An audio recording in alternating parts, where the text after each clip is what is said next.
트럼프가 이란의 종전 제안서를 쓰레기라고 불렀습니다. 말 그대로요. 자, 읽어보지도 않았다고 했거든요. 지금 미국과 이란 사이에 불씨가 다시 살아나고 있는데요. 문제는 이 불씨를 끌어나선 게 중국이라는 거예요. 그리고 그 무대가 바로 베이징 미중 정상회담입니다. 얼마 전 미국과 이란 사이에 잠깐 숨고르기가 있었어요. 트럼프가 협상에 진척이 생겼다며 군사작전을 잠시 멈췄거든요. 그게 평화의 시작이 아니라 완전히 반대 방향으로 흘러갔습니다. 이란이 내놓은 수정 종전안 내용을 뜯어보면 이란 입장에선 꽤 양보한 것처럼 보여요. 고농축 우라늄을 자기네가 직접 희석하고 나머지는 제3복으로 보내겠다고 했거든요. 근데 트럼프는 그 서류를 보자마자 한마디 했죠. 쓰레기. 심지어 멍청한 제안이라고도 했어요. 그러면 왜 그랬을까요? 이란이 내건 전제 조건들을 보면 답이 나와요. 해외 동결 자산 해제, 전면적 전쟁 중단, 호르무즈 해협 봉쇄 해제, 이란산 원유 판매 금지.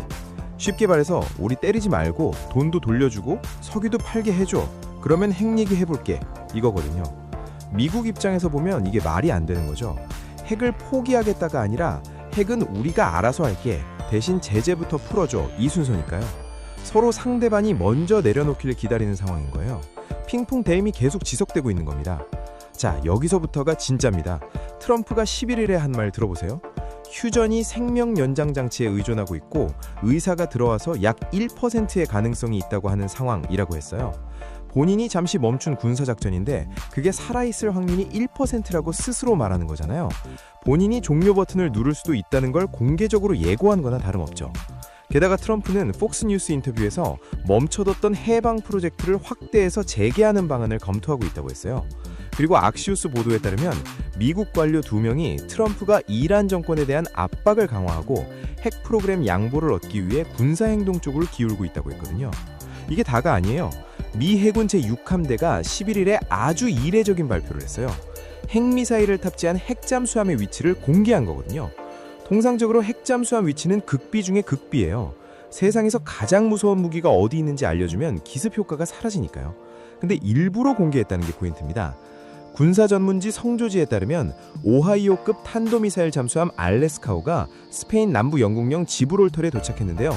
이 잠수함엔 핵탄두 장착이 가능한 트라이던트 미사일이 탑재돼 있어요. 쉽게 말하면 우리 지금 핵무기 군초에 가져다 놨어 알지? 이 메시지를 이란에 보낸 거예요. 이란도 물론 가만히 있진 않았어요. 의회 의장인 갈리바프가 X에 올렸죠. 우리 군은 어떤 침략에도 단호하게 대응할 준비가 돼 있다. 우리는 모든 옵션에 대한 준비를 마쳤고 그들은 깜짝 놀라게 될 것이다. 그리고 실제로 호르무즈 해협 통제를 위해 소형 잠수함까지 배치했다고 발표했어요. 자, 이제 이 판에 제3의 플레이어가 등장해요. 바로 중국이에요. 14일부터 베이징에서 트럼프와 시진핑이 정상회담을 하거든요. 근데 이게 단순한 무역 얘기가 아니에요. 이란 전쟁 종식 문제가 핵심 의제로 올라온 상황이에요. 트럼프 입장에선 중국이 이 복잡한 판을 정리해줄 마지막 카드일 수 있는 거죠. 왜 중국이냐고요? 이게 알고 보면 별거 없거든요. 중국은 이란산 저가 원유를 엄청나게 수입하는 나라예요. 이란 입장에서 중국은 제재 속에서도 원유를 사줬던 거의 유일한 큰손이에요.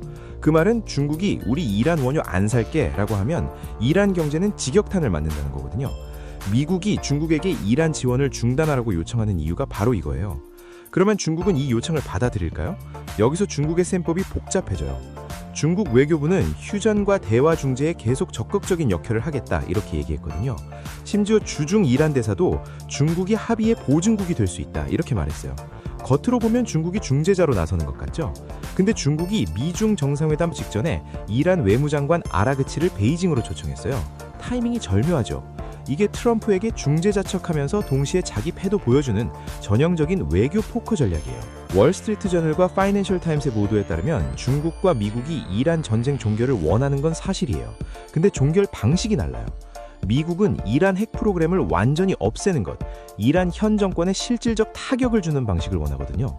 반면 중국은 현 이란 정권이 유지된 채 사태가 봉합되길 원해요. 같은 전쟁 끝내자인데 원하는 결과물이 완전히 다른 거예요. 미국 신민국안보센터 연구원 제이콥 스톡스가 정확하게 꼬집었어요. 시진핑은 미국의 미동전쟁이 실패로 인식되길 원할 것이고 트럼프는 그 반대를 원할 것이다. 결국 두 사람이 한 테이블에 앉아 이란 얘기를 해도 서로 원하는 결론이 반대인 거예요. 더 재밌는 건 미중 관계 자체가 삐꺼러긴다는 거예요. 미국은 최근 이란의 대미 군사 공격을 지원했다며 중국 위성기업 등을 제재했거든요.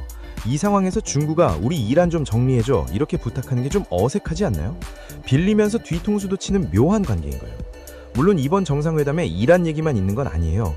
보잉 항공기 구매, 미국산 대두 수입, 무역위원회 설치, 투자위원회 구성 등 경제 현안도 잔뜩 있어요. 트럼프 입장에선 이 경제 카드들을 이란 문제와 묶어서 협상하는 전략을 쓸 수도 있거든요.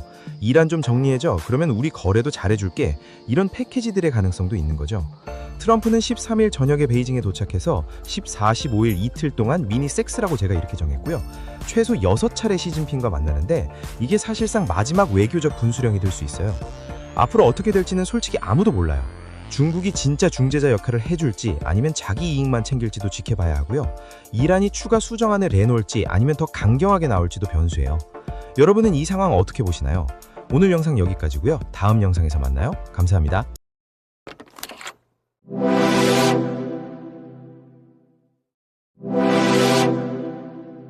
호르무즈 전쟁으로 봉쇄 직전까지 내몰리면서 지금 전 세계 물류가 패닉 상태로 원유 수송량이 평소 대비 단 1.8%만 통과하고 있어요.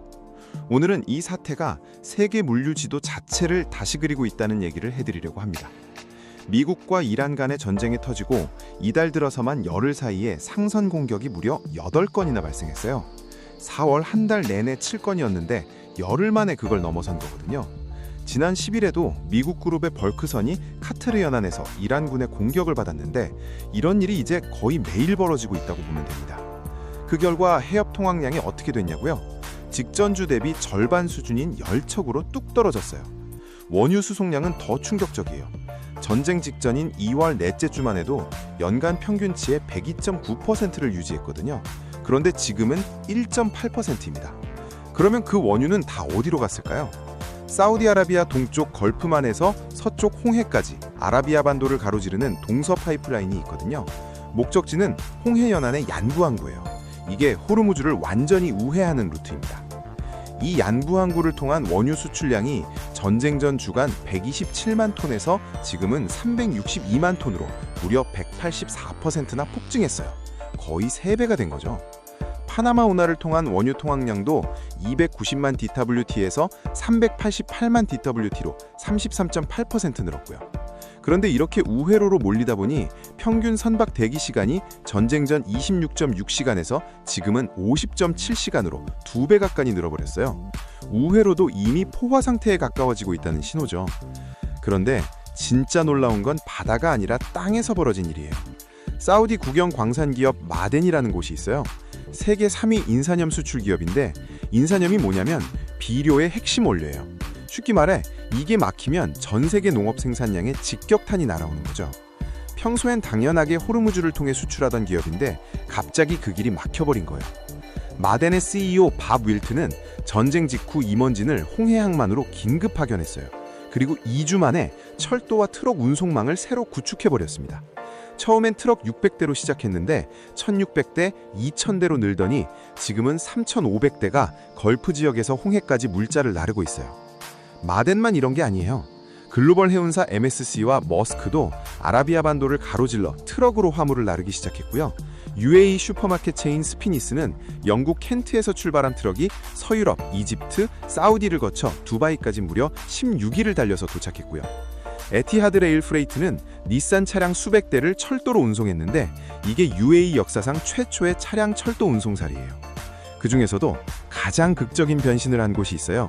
UAE의 코르파칸이라는 작은 항구인데요. 전쟁 전엔 하루 트럭 100대 정도 드나들던 조용한 환잡 항구였어요. 그런데 지금은 하루 7,000대예요. 주간 컨테이너 처리량도 2,000개에서 5만 개로 25배 폭증했고 운영사인 걸프테이너는 단 2주 만에 직원 900명을 새로 채용했어요. 이 항구를 운영하는 걸프테이너 CEO가 한 말이 인상적이에요.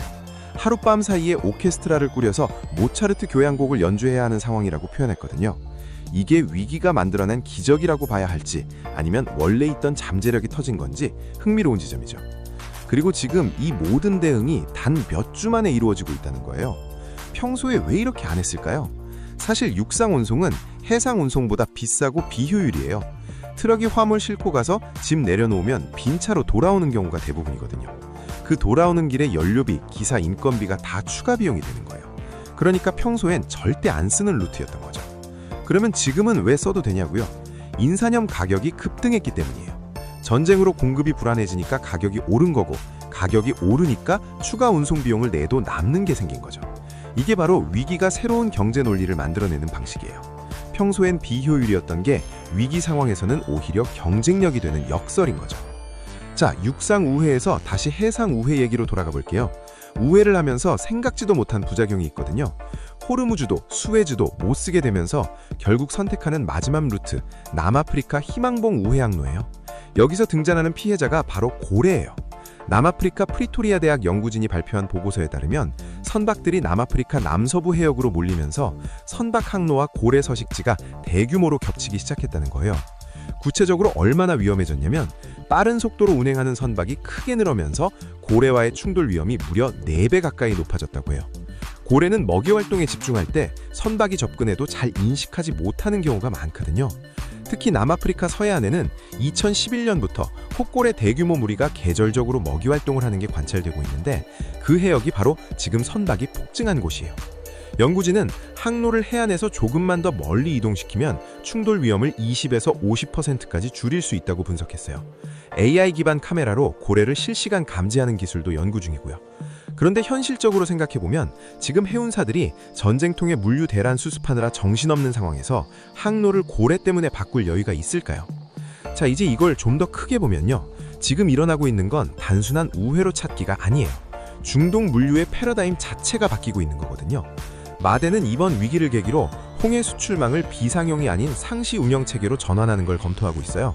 코르파칸 항구도 이제 단순 환접항이 아닌 관문 항구로 기능이 완전히 달라졌고요. 전쟁이 끝나도 이 구조가 예전으로 돌아갈 거라고 보는 전문가는 거의 없어요. 전쟁은 늘 지도를 바꿔왔어요. 그런데 이번엔 지도가 아니라 물류 지도를 바꾸고 있어요. 호르무즈라는 단 하나의 병목에 세계 에너지 공급망이 이렇게 취약했다는 사실, 그리고 그 취약함이 드러나자마자 세계가 이렇게 빠르게 재편된다는 사실, 둘 다 놀랍지 않나요? 여러분은 이 상황 어떻게 보고 계신가요? 댓글로 의견 남겨주세요. 오늘 영상 여기까지고요. 다음 영상에서 만나요. 감사합니다.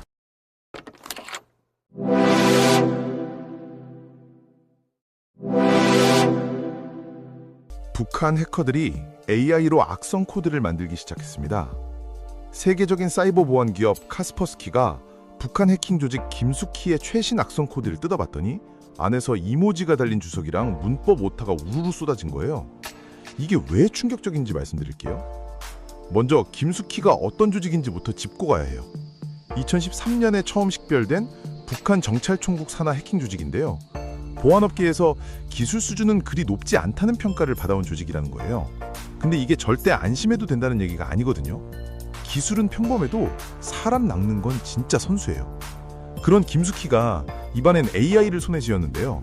구체적으로 어떻게 썼냐면 헬로이도어라는 신종 악성 코드를 만드는데 AI를 활용한 정황이 포착됐어요. 러스트라는 프로그래밍 언어로 만든 백도어인데 백도어란 해커가 언제든지 피해 컴퓨터에 접속할 수 있게 만든 프로그램이에요.